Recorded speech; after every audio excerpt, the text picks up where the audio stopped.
E aí, pessoal, tudo certo? Bem-vindos a mais uma análise do nosso experimento, o Neo Lima, o investidor do futuro. Hoje a gente vai falar do segundo aporte, o segundo investimento guiado por inteligência artificial. Vamos nessa?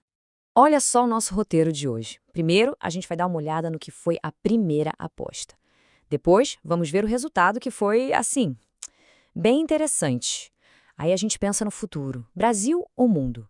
Vamos desenhar uma tese de investimento, decidir onde vai o segundo aporte de R$ 1.000 e, claro, no final, reforçar qual é a ideia desse projeto. Bom, vamos lá. Para começar, vale a pena a gente voltar um pouquinho e lembrar do primeiro investimento de R$ 1.000 feito no mês passado. A tese por trás dele era bem específica, sabe? Focada num evento que era tudo ou nada. A estratégia toda se baseava num único gatilho, que a análise de IA identificou. Era o que a gente chama de aposta de alta simetria. A chance da IonQ, uma empresa de computação quântica, fechar um contrato gigantesco com o governo americano. Era uma aposta nesse evento específico. Ok, e agora? Como é que essa aposta, tão específica e de alto risco, se saiu logo no primeiro mês? Bom, o resultado foi bem expressivo. A pergunta que não quer calar, né? Essa tese ousada, essa aposta arriscada, deu certo? Como foi o desempenho logo de cara, no primeiro mês do nosso experimento? E a resposta é impressionante. Mais de 75% de retorno em um único mês. É um resultado muito forte e imediato, que mostra na prática o poder de uma tese de assimetria quando ela se concretiza. E aqui estão os números por trás desse percentual todo. O investimento foi feito com a ação valendo US$ 41,80. Um mês depois, ela já estava em 73,28. É uma valorização, assim, absurda num espaço de tempo muito curto. E o mais importante de tudo, a tese se confirmou. Aquele catalisador, aquele evento que a IA tinha identificado, aconteceu.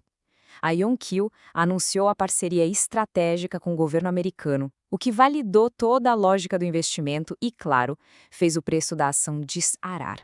Beleza, a primeira aposta foi um sucesso. A pergunta agora é: o que fazer com os próximos R$ 1.000? Para onde a gente olha? A análise, então, se voltou para uma comparação bem direta entre o cenário nacional e o internacional. De um lado, a gente tem o mercado brasileiro, que as fontes mostram estar cheio de oportunidades de valor, empresas descontadas, pagando bons dividendos, mas sempre com aquela sombra do risco cíclico e político. Do outro lado, o mercado internacional, que está assim fervendo com a mega tendência da inteligência artificial, inovação e apostas de altíssimo crescimento.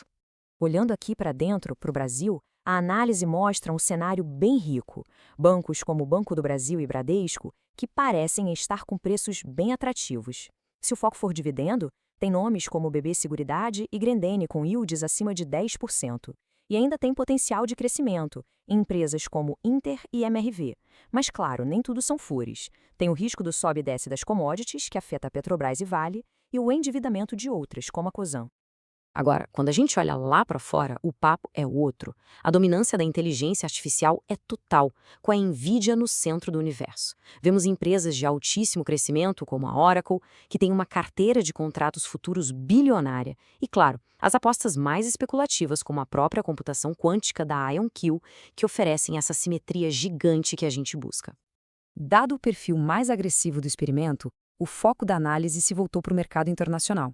E para organizar as ideias, foi possível separar as oportunidades em 3 eras de investimento, digamos assim. É um jeito bem interessante de organizar o pensamento. A gente pode pensar no passado, que é o investimento focado em valor tradicional, o presente, que é totalmente dominado pela mega tendência da inteligência artificial, e o futuro, que é onde entram as apostas de alto risco em tecnologias que estão surgindo agora, como a computação quântica. Muito bem. Com base em toda essa análise e no perfil agressivo que já foi estabelecido para o experimento, chegou a hora de decidir onde colocar o segundo aporte de R$ 1.000.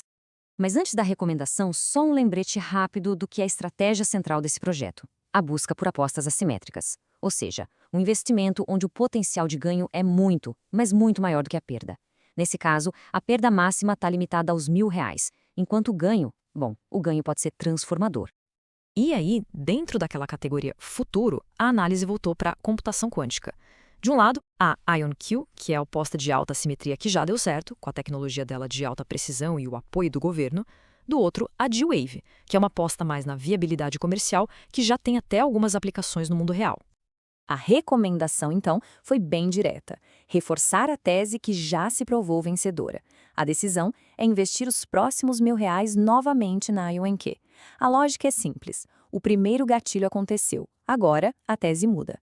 Deixa de ser uma aposta de que o contrato ia sair para ser uma aposta na execução da empresa e na liderança tecnológica dela. É basicamente dobrar a aposta. E para a gente fechar, é super importante colocar essa decisão toda dentro do contexto geral do projeto. E aqui vem a mensagem mais importante de todas. É fundamental deixar claro que isto não é uma recomendação de investimento, de jeito nenhum.